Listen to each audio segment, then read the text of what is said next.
Hello beer lovers, welcome to my channel. Video शुरू करने से पहले जो कोई भी मेरे चैनल में नए हैं, जाते टाइम मेरे चैनल को सब्सक्राइब ज़रूर कीजिएगा और जितने भी बैकग्राउंड नॉइस है उससे प्लीज़ इग्नोर कीजिएगा। और वीडियो पसंद आते हैं तो वीडियो पर एक लाइक कमेंट करके वीडियो को शेयर ज़रूर कीजिएगा। आज मैं द विलन ये ब्रोकन एंजल शनवन फैन फिक्शन सीजन 2 के नेक्स्ट पार्ट को सुनाने जा रही हूँ। पिछले पार्ट में हमने देखा था वांगजी को जब खबर मिली बी भूषण के मॉम की वजह से वांगजी के बाबा को हार्ट अटैक आया है, तब वांगजी बी भूषण को छोड़कर चला गया था। बी भूषण ने बहुत कोशिश तो किया था वांगजी को रोकने के लिए, लेकिन रोक नहीं पाया था। उल्टा और तबीयत बिगड़ गई थी विभूषण की और वांगजी भी विभूषण को छोड़कर चला गया था। अब आगे हमें वांगजी को दिखाया जाता है जो अभी अपने बाबा के हाथों को पकड़ के बैठा था हॉस्पिटल में। पीछे लान शेचन खड़े हुए थे जो डिसबिलीफ से वांगजी को देख रहे थे। लैन शेचन अभी सो रहे थे। लैन शेचन ने वांगजी से कहा धीरे से, तुम बाहर आओ, मुझे तुमसे बात करनी है। वांगजी 1 मिनट तक वही बैठा रहा। वांगजी को पता था लैन शेचन क्या बोलने वाले हैं। वांगजी इसलिए शायद खुद को रेडी कर रहा था। वांगजी उठ गया और लैन शेचन के साथ बाहर चला आया। बाहर आते ही लैन शेचन ने वांगजी के गाल पर एक कस के तमाचा मारा और कहा, मान लेता हूँ मैं, चलो बी भूषण ने तुम्हारे साथ जबरदस्ती किया था, लेकिन एक टाइम ऐसा आया था जब उसने तुम्हें छोड़ भी दिया था। वांगजी ने धीरे से कहा, मेरी जिंदगी बर्बाद करने के बाद छोड़ा था भाई। बाद में मेरे लिए कोई रास्ता ही नहीं छोड़ा था कहीं जाने के लिए। मुझे कहीं मुंह दिखाने के लायक ही नहीं छोड़ा था। आपको नहीं लगता जो शिया ने किया है मेरे साथ, आज उसी का फल मिल रहा है उसको? लैन शिचन अब गुस्से में बोल पड़े, वांगजी तुम कब से ऐसे बन गए? वांगजी ने कहा, भाई क्यों आप मुझ पर गुस्सा कर रहे हो? विभूषण की पूरी फैमिली ही ऐसी है। उनके साथ रहते रहते मैं भी ऐसा बन गया हूँ। मुझे भी बदला लेना था, मैंने ले लिया बस। लैन शिचन ने कहा, वांगजी पहले की बात अलग थी, अभी वो तुम्हारा हस्बैंड है। तुम अपने हस्बैंड को ऐसे हाल में छोड़कर कैसे आ सकते हो? तुम्हें शियान को ऐसे हाल में देखकर थोड़ा सा भी तरस नहीं आया था? मुझे चैंग ने बताया विभूषण की हालत अभी कितनी खराब है, उसे फिर से हॉस्पिटल में एडमिट करना पड़ा है। वांगजी प्लीज तुम लौट जाओ, विभूषण तुमसे बहुत प्यार करता है, बेचारा जी नहीं पाएगा तुम्हारे बिना। वांगजी ने कहा, वाह भाई, आपको शियान बेचारा लगता है, और मेरा क्या भाई, मैं अभी तक एक ऐसे इंसान के साथ रह रहा था जिसने मेरे साथ गलत किया था। भाई अगर आपको मेरे यहाँ रहने से प्रॉब्लम हो रहा है तो मैं यहाँ से चला जाऊँगा, लेकिन अब मैं शियान के पास कभी नहीं लौटूंगा। लैन शिचन बस डिसबिलीफ से वांगजी का नाम ही ले पाए। अभी हमें ई को दिखाया जाता है जो कि शुएंग से बात कर रहा था, विभूषण के बारे में ही पूछने आया था फिर से। अभी ई डायरेक्ट पूछ डालती है जो भी पूछना है उसे, क्योंकि ई के साथ अभी शुएंग की दोस्ती जो हो चुकी है। ई ने देखा शुएंग का मूड आज बहुत ज़्यादा ही ऑफ है। ई ने पूछा, शुएंग गागा क्या बात है, आपका मूड इतना खराब क्यों है? शुएंग फिर इधर उधर देखने लगा तो ई ने कहा, किसे ढूंढ रहे हो आप? शुएंग ने कहा, शाओ शिंगचन को। ई ने पूछा, शाओ गागा? ओ मैंने देखा है, बाहर है, टी स्टॉल में शायद टी पीने गए हैं। शुएंग ने कहा, अच्छा हुआ नहीं है। देखो ई जो बता रहा हूँ इसके बारे में अभी यहाँ मुझे और मिंगियाओ को ही पता है। ई ने पूछा, क्या बात है, बता सकते हो आप? मैं किसी से नहीं बताऊंगा, प्रॉमिस। शुएंग ने कहा, बताना भी नहीं, नहीं तो तुम तो गई, हमारे बॉस के हस्बैंड घर छोड़ के चले गए हैं। ई के मन में लड्डू फूटा, लेकिन शुएंग के नेक्स्ट बातों से ही ई के दिल में सैलाब सा आ गया। शुएंग ने कहा, बॉस अभी हॉस्पिटल में है। फिर से ई के आंखों से आंसू गिर गए थे। शुएंग ने कहा, रो मती, बॉस बहुत अच्छे हैं, पता है क्या कुछ ना करते थे अपने हस्बैंड के लिए। अपने मॉम डैड को छोड़ दिया, हर वो खुशी अपने हस्बैंड के कदमों पर लाकर रख देते थे जो वो मांगता था। जब जहाँ बोलते थे उनका हस्बैंड, बॉस घुमाने ले जाते थे, यहाँ तक कि बॉस घर का सारा काम अकेले करते थे, अपने हस्बैंड के लिए खाना बनाते थे, अपने हस्बैंड को एक भी काम करने नहीं देते थे। एक वाइफ को और क्या चाहिए होती है, इतना अच्छा हस्बैंड कौन छोड़ के जाता है। मैं देख पाता था बॉस कितना थक जाते थे, लेकिन अपने हस्बैंड के लिए कितना ज़्यादा करते थे। मुझे तो समझ ही नहीं आ रहा है कैसे ऐसे हाल में बॉस को छोड़ कर चले गए। ई छोटा था, ऐसे मामलों में क्या ही बोल सकता था। ई ने पूछा, शुएंग गागा, भूषण गागा जब घर आए तो मुझे बताइएगा, मैं ज़रूर मिलने जाऊंगा। शुएंग ने कहा, ठीक है। ई वहाँ से चली गई। ई का फिर से रोज़ा चालू हो गया, फिर से खाना पीना बंद। ई का बड़ा मन हो रहा था अभी चले जाए विभूषण के पास और विभूषण को संभाले, लेकिन ई नहीं कर पाएगा जब तक न विभूषण खुद से ई को बुलाए। ई ने अपने भाई को खो दिया था, लेकिन अब विभूषण को खोना नहीं चाहता था। विभूषण ई से दूर तो था, लेकिन ई के दिल के बहुत करीब था। अब हमें विभूषण को दिखाया जाता है जो हॉस्पिटल बेड पर पड़ा हुआ था, जगा हुआ था, लेकिन अपने आंखों को बंद करके रखा हुआ था क्योंकि किसी से बात करने का कोई मूड नहीं था उसका। यानली अभी वहीं पर बैठी हुई थी और वांगजी को ही कॉल पर ट्राई किए जा रही थी। उस दिन से ही ट्राई कर रही थी, लेकिन वांग जी ने अपना फ़ोन स्विच ऑफ करके रखा था। चैंग रूम के अंदर आते हुए कहा, वांग जी को और कॉल करने की कोई ज़रूरत नहीं है। विभूषण ने अब जाकर आंखें खोली और चैंग की ओर देखा। कोई सवाल तो मुंह से नहीं निकला, लेकिन आंखें ज़रूर पूछ रही थी, क्यों, क्या हुआ है? चैंग ने कहा, मैंने बात किया है लैन शिचन से। लैन शिचन ने ज़्यादा कुछ तो नहीं कहा, लेकिन जितना बताया है उतना ही काफ़ी है। वांग जी को लैन शिचन ने समझाने की कोशिश किया है, लेकिन वांग जी अब नहीं मान रहा है। वांग जी ने साफ साफ मना कर दिया है उसे अब शियान के साथ नहीं रहना। चैंग की बातों को सुनने के बाद यानली हैरान हो गई और विभूषण अपनी आंखों को फिर से बंद कर लिया। बस विभूषण की आंखों के एक कोने से एक बूंद आंसू गिर गए, जो देखकर चैंग ने कहा, शियान, डॉक्टर ने छुट्टी दे दिया है, जाना है हमें घर। विभूषण ने कहा, जाना तो है, लेकिन वांग जी के पास। चैंग ने कहा, मुझे पता था तू यही बोलेगा, तू वांग जी को नहीं छोड़ेगा। चल, मैं रेडी हूँ, उठा ले आता हूँ तेरे वांग जी को। विभूषण ने कहा, भाई कुछ ज़्यादा ही एक्साइटेड हो रहे हो आप। वांग जी के पास जाना है मुझे, लेकिन वांग जी को उठा के ले आऊँगा, ये आपको किसने बताया? मैं ज़रूर जाऊँगा, लेकिन वांग जी को मनाने के लिए, वांग जी को मना के फिर से उसको वापस ले आऊँगा, लेकिन अभी नहीं, मुझे पहले ठीक होना है, उसके बाद। चैंग ने अपने मन में सोचा, क्या चैंग ने सही सुना? विलन के मुंह से हीरो वाली बातें कैसे निकल गई? हाय, रावण कब से राम बन गया। अब से विभूषण खुद का ध्यान ज्यादा रखने लगा, अच्छे से खुद का ट्रीटमेंट कराने लगा, खुद से चलने की कोशिश में बहुत बार गिरा भी और कुछ महीनों में ही फिर से अपने पैरों पर खड़ा भी हो गया। इन कुछ महीनों में विभूषण के पास ही रुक गया था चैंग। इस बीच विभूषण के पापा भी आए थे और कहा था उनके साथ जाकर रहे, लेकिन विभूषण ने मना कर दिया था। अब फिर से अपने पैरों में खड़ा होने के बाद विभूषण अब रेडी था वांग जी से मिलने के लिए। इस दौरान विभूषण ने वांग जी को एक भी बार कॉल नहीं किया था। विभूषण के दिल में वांग जी की वो सारी बातें घर कर चुकी थी जो विभूषण भूल नहीं पा रहा था। वांग जी हर्ट करके गया था उसे, लेकिन विभूषण का अभी कोई इरादा नहीं था वांग जी को हर्ट करने की। विभूषण बस एक आखिरी मौका देना चाहता था वांग जी को। अब हमें याली को दिखाया जाता है, जो अभी एक शॉप के कुछ ग्रोसरी के सामान खरीद रही थी। याली ने सुना पास ही के शॉप वाले अंकल ने याली को बुलाया। याली गई तो शॉप वाले अंकल ने कहा, याली बेटा, क्या तुम्हारे भाई ने कोई ज़मीन खरीदा है खेतीबाड़ी करने के लिए? याली आसमान से गिरी, कहा, अंकल क्यों पूछ रहे हो? मुझे नहीं पता इस बारे में। वो अंकल खेतीबाड़ी का सामान बेचते थे। उन्होंने कहा, बेटा, तुम्हारे भाई ने कल रात को मुझसे खेत में कीड़ा मारने वाला जहर खरीदा है, इसी वजह से मैं तुम्हें पूछ रहा हूँ। तुम्हारे भाई से भी पूछा था, लेकिन तुम्हें तो पता ही है तुम्हारा भाई सीधा मुंह किसी से बात भी नहीं करता। याली अब डर गई और सीधा विभूषण के कमरे में पहुंच गई। देखा विभूषण अपना सामान बांध रहा है, जाना है अगले सुबह ही अपने वांग जी के पास। याली ने पूछा, तूने जहर क्यों खरीदा? विभूषण ने कहा, ऑफिस में किसी को देना था, उसने मंगवाया था। याली ने कहा, अच्छा तो एक काम कर, मुझे दे दे, मैं दे दूंगी जाकर। विभूषण ने कहा, मैंने कल ही दे दिया है, मेरे पास अभी नहीं है। याली चुप कर गई, लेकिन मौका मिलते ही विभूषण के बैग को खोल खाल के सर्च करने लगी। याली ने देखा विभूषण ने 5 जोड़ी कपड़े लिया है, अपना लैपटॉप लिया है, पार्ले जी बिस्किट के 2 पैकेट लिया है और डाबर हनी की बोतल लिया है, जो विभूषण गर्म पानी के साथ रोज सुबह पीता भी है, खाली पेट। और एक चीज लिया है वांग जी का शिनचैन शिनचैन प्यारा प्यारा वाला डॉल लिया है और कुछ इधर उधर के सामान लिया है। याली को कुछ भी गलत नहीं मिला, वहाँ घर में भी इधर उधर देख लिया, लेकिन नहीं मिला। दूसरे दिन सुबह भी याली पूरा नज़र गड़ा के रखी थी विभूषण पर, लेकिन कुछ भी गलत नहीं दिखी उससे। चैंग पहले ही जा चुका था। विभूषण ने कहा था, आप जाइए और मेरे घर को मेरे रहने के काबिल बनाइए, फिर मैं जाता हूँ। सुबह निकलने का टाइम। विभूषण ने याली से वांग जी वाला डिवोर्स पेपर मांगा। याली ने पूछा, तू क्या करना चाहता है? शियान ने एक सैड सा स्माइल दिया और कहा, चीजें मत सुनिए, जब मैं करूँगा तब देख लीजिएगा। याली ने कहा, तू अकेला क्यों जा रहा है? किसी को तो साथ लेकर जा, तुझे पता है ना तुझे दौड़ा पड़ता है, अगर रास्ते में कुछ हो गया तो। शियान ने कहा, शीजे प्लीज़ मुझे जाने दीजिए, मैं प्रॉमिस करता हूँ मुझे कुछ नहीं होगा रास्ते में, और वहाँ जाकर मैं भाई के साथ ही रहूँगा पूरा दिन, मुझे कुछ नहीं होगा शीजे। फिर बाय बोलकर विभूषण वहाँ से चला गया।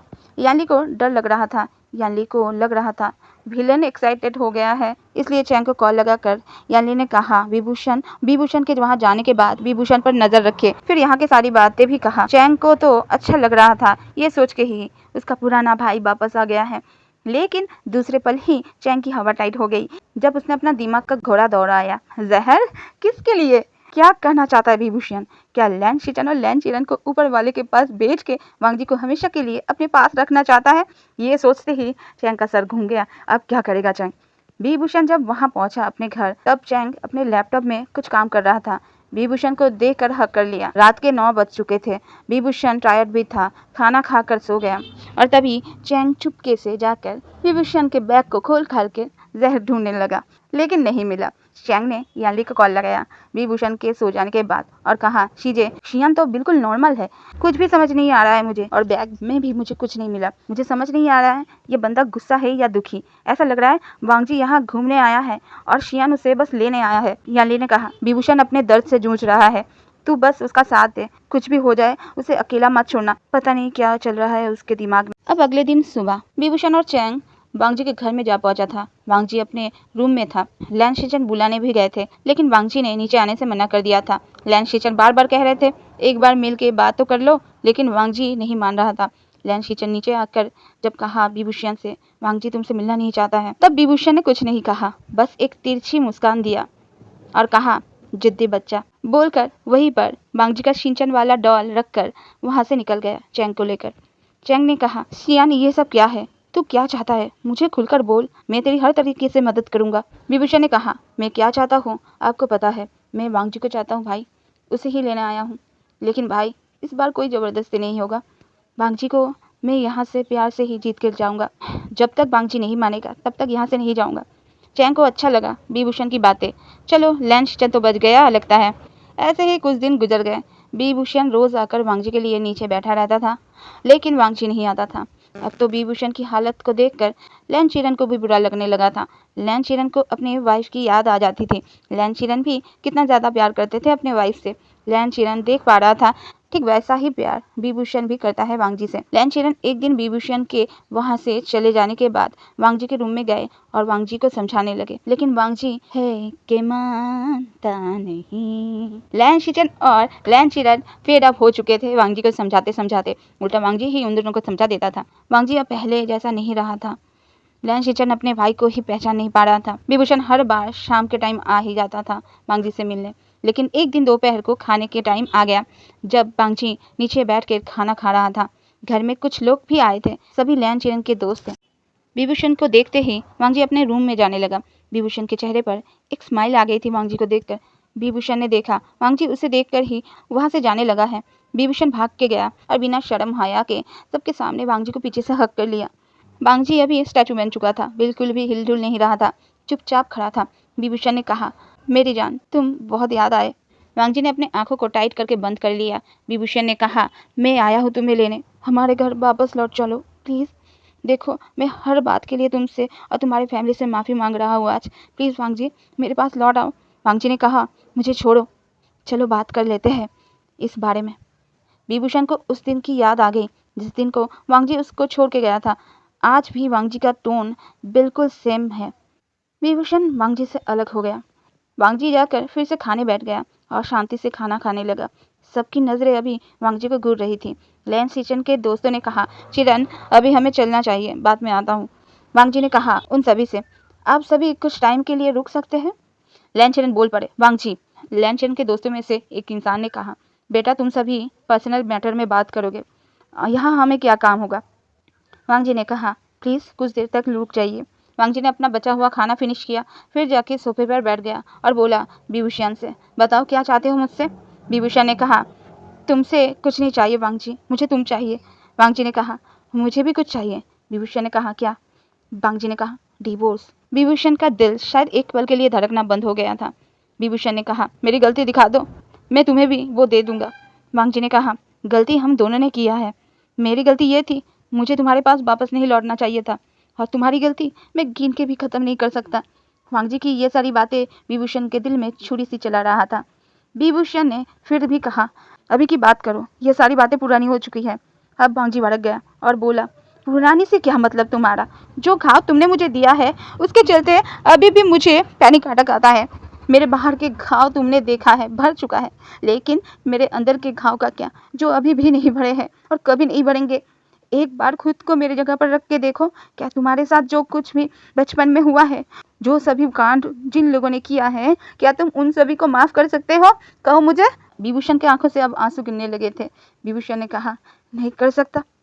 तो वो सब क्या था वांगजी, तुम्हारा मेरे लिए प्यार, क्या वो सब झूठ था। वांगजी ने कहा, तुमने मेरे सामने कोई रास्ता नहीं छोड़ा था। मुझे लग रहा था अगर मैंने तुम्हें नहीं अपनाया तो तुम मेरे फैमिली को चोट पहुंचाओगे, जो मैं कभी भी किसी हाल में होने नहीं दे सकता था। विभूषण ने कहा, तो वो सब झूठ था? तुम्हारा मेरे लिए प्यार झूठ था? वांगजी ने साफ लफ्जों में कह दिया। हाँ। विभूषण कुछ टाइम तक वहीं पर चुप खड़ा रहा, फिर धीरे धीरे लैनचिरन के पास गया, उनके सामने जाकर बैठ गया। विभूषण अपना सर झुकाकर अपनी नाक रगड़ी लैनचिरन के कदमों में। कहा, माफ कर दीजिएगा। लैनचिरन को फिर से मिनी हार्ट अटैक आने लगा था, क्योंकि उनको तो वांगजी और विभूषण की आधी बातें समझ ही नहीं आ रहा था। लैनचिरन विभूषण को उठाया। उनको आज विभूषण के लिए बड़ा बुरा लग रहा था। वो चीख पड़े और कहे, वांगजी, पहाड़ वालों के सामने क्या तमाशा लगा कर रखा है? शियान अभी तुम्हारा हस्बैंड है, भूल गए हो क्या? वुशियान को लेकर अपने कमरे में जाओ और बात कर लो। जो भी मैटर है अपने रूम के अंदर तक ही रखो। विभूषण अब वांगजी को देखने लगा, अपनी उदास आंखों से देखा। वांगजी के चेहरे पर थोड़ा सा भी इमोशन नहीं दिख रहे हैं। इसका मतलब अब वांगजी का कोई फर्क नहीं पड़ता है विभूषण के दर्द से। विभूषण जाता है और वांगजी के पैर पकड़ लेता है और आखिरी कोशिश करता है। विभूषण वांगजी के पैर पर अपने नाक रगड़ते हुए कहता है, बहुत प्यार करता हूँ, मेरे प्यार को मत ठुकराओ, मैं आगे से तुम्हें कभी तकलीफ नहीं दूंगा। वांगजी, आखिरी मौका दे दो प्लीज। विभूषण अभी बच्चों की तरह रो रहा था। लैनचिरन के आंखों में भी आंसू आ गए थे। वहाँ जितने भी लोग थे विभूषण को देखकर अपने आंसू को रोक ही नहीं पा रहे थे। विभूषण कह रहा था, चिरन अंकल प्लीज वांगजी को समझाइए, शीजन का आखिरी मौका चाहिए मुझे, प्लीज अपने भाई को कहिए मुझे ना छोड़े। मैं आप सबके सामने वादा करता हूँ, वांगजी आज से जो कहेगा मैं वही मानूंगा। प्लीज वांगजी, मैं तुम्हारे बिना मर जाऊंगा, एक मौका दे दो, मैं तुम्हारे अंदर के घाव को भी भर दूंगा, मेरे प्यार से मैं भर दूंगा तुम्हारे घाव को। वांगजी ने अपने पैर को खींच लिया। विभूषण से कहा, देख लो, मैं जो कह के आया था तुमसे वही सही निकला। तुम मुझसे प्यार करते हो, इसलिए मुझे तुम्हारे साथ रहना चाहिए, लेकिन यहाँ मैं कहाँ हूँ, बस तुम ही तुम हो, मुझे बस हमेशा तुम्हारे साथ एडजस्ट करके ही रहना होगा। इतनी आसानी से कह दिया। मेरे सारे अंदर के घाव को भर दोगे? नहीं भर सकते, क्योंकि तुम्हें देखते ही मुझे वो सारी बातें याद आ जाती है। मैंने कहा था सेक्रीफाइस का दूसरा नाम प्यार है। अगर प्यार करते हो तो आज साबित करके दिखाओ मुझे। मैं तुम्हारा चेहरा और नहीं देखना चाहता हूँ। मैं लास्ट बार के लिए बोल रहा हूँ, मुझे डाइवोर्स चाहिए। अगर तुमने मुझे डाइवोर्स नहीं दिया तो मैं मेरे भाई की कसम खाकर कहता हूँ, मैं सुसाइड कर लूँगा, समझ गए? विभूषण अब और एक पल वहाँ नहीं रुका। लैन शीजन को कहते हुए निकल गया। शीजन का, कल मैं आऊँगा, आखिरी बार मेरा चेहरा देख लीजिएगा। वांगजी को जो चाहिए मुझसे वो देने में आऊँगा, और कुछ चाहिए तो भाई को कॉल करके बोल दीजिएगा, मैं वो भी दे दूंगा। लैन शीजन तो विभूषण को जाते हुए देखे ही जा रहे थे। विभूषण के वहां से जाने के बाद लैन शीजन ने वांगजी की ओर देखा, जहाँ वांगजी अभी स्टैचू बनकर खड़ा हुआ था। लैन शीजन को लग रहा था ये उसका भाई वांगजी नहीं हो सकता है। घर आकर आज विभूषण ने बहुत ड्रिंक कर लिया, फिर भी आज दिल का दर्द नहीं जा रहा था विभूषण के। चैंग ने यानली के साथ कॉल पर बात किया और सारी बातें बोला। यानली को लग रहा था वांगजी के ऊपर किसी डायन का साया पड़ गया है।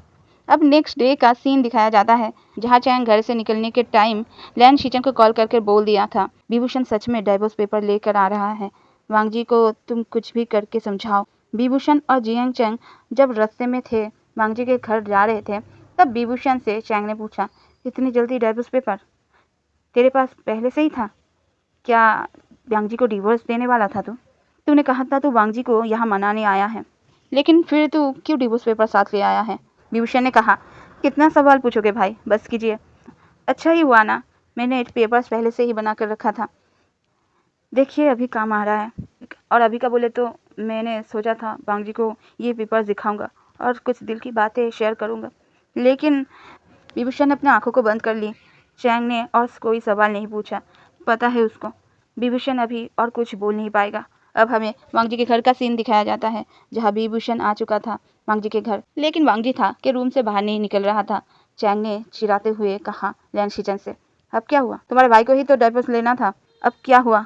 तुम्हारे भाई अपने बिल में क्यों घुसकर बैठा हुआ है? लैन शीजन चले गए फिर से वांगजी को बुलाने। आज भी कल जितने ही लोग मौजूद थे वहाँ। लैन शीजन ने सोचा था सब मिलकर वांगजी को समझाएंगे, जिद छोड़ दे, लेकिन वांगजी आज अपने रूम को लॉक करके बैठा हुआ था। लैन शीजन ने विभूषण से कहा, बेटा मैं समझता हूँ तुम कितना प्यार करते हो, और मैंने देखा भी है वांगजी को इतने अच्छे से तुम रखते थे, लेकिन बेटा मुझे समझ नहीं आ रहा है, अगर ये बात मैं समझ गया हूँ तो वांगजी क्यों नहीं समझ रहा है? विभूषण आज चुप था, क्योंकि विभूषण को पता था वांगजी कितना जिद्दी है, मर जाएगा लेकिन अपना जिद नहीं छोड़ेगा। अब आधे घंटे बाद वांगजी आया। विभूषण ने देखा वांगजी की आंखें लाल है। विभूषण ने आज बात नहीं बढ़ाया। वांगजी को मनाते मनाते टूट चुका था अंदर से, और नहीं होता है उससे। विभूषण अपने कांपते हाथों से अपना बैग खोला, डायवर्स पेपर बाहर निकाला और साथ में डाबर हनी का बोतल भी। एक ग्लास लिया और उसमें पानी भरा और फिर उसमें डाबर हनी को अच्छे से मिलाया। फिर डाइवोर्स पेपर को एक साइड और हनी के ग्लास को एक साइड पर रखा और कहा, चूज़ करो। ये जो डाइवोर्स पेपर देख रहे हो ये तुम्हारी आज़ादी है, और ये जो हनी का ग्लास देख रहे हो इसमें है मेरी मोहब्बत, जो एक जहर की तरह है। किसी एक को चूज़ कर लो। वांगजी जब से आया था एक बार के लिए भी शियान के ओर नहीं देखा था। वांगजी ने सीधा पेन उठा लिया और साइन करके दे दिया पेपर को। विभूषण ने कहा, कॉन्ग्रेचुलेशन मिस्टर लान वांगजी, बहुत बहुत मुबारक हो, आपको आज से इस नोटिस से आज़ादी मिल गई है, अब पूरी तरीके से मिल जाएगी। बोलकर विभूषण ने भी वहाँ पर अपना साइन कर दिया। फिर कहा चैंग से, भाई ये आप रखिए और अभी निकल जाइए, वकील अंकल को कहिए सबमिट करवा दे, मैं बाद में आता हूँ। फिर वांगजी से कहा, जाने मन जा रहा हूँ मैं हमेशा के लिए, जाने से पहले चीयर्स करके जाता हूँ। बोलकर हनी का ग्लास उठा लिया और एक घुट में ही सारा ग्लास खत्म कर दिया। फिर कहा, तुमने मुझे नहीं चुना, इसलिए इस जहर का हकदार मैं हूँ। जाने मन अब मैं चलता हूँ, गुड बाय। बोलकर विभूषण वहाँ से उठ गया। चैंग से कहा, आपको जो बोला था मैंने वो कर दीजिएगा, मैं अभी घर में जाता हूँ, आप भी ये वाला काम करके जल्दी घर में आ जाइएगा, मैं अब इस सब से छुटकारा पाना चाहता हूँ। बोलकर विभूषण अपने कानों में हेडफोन्स लगाकर जैसे अभी कुछ हुआ ही नहीं है ऐसे दिखाते हुए वहाँ से निकल गया गाना सुनते सुनते।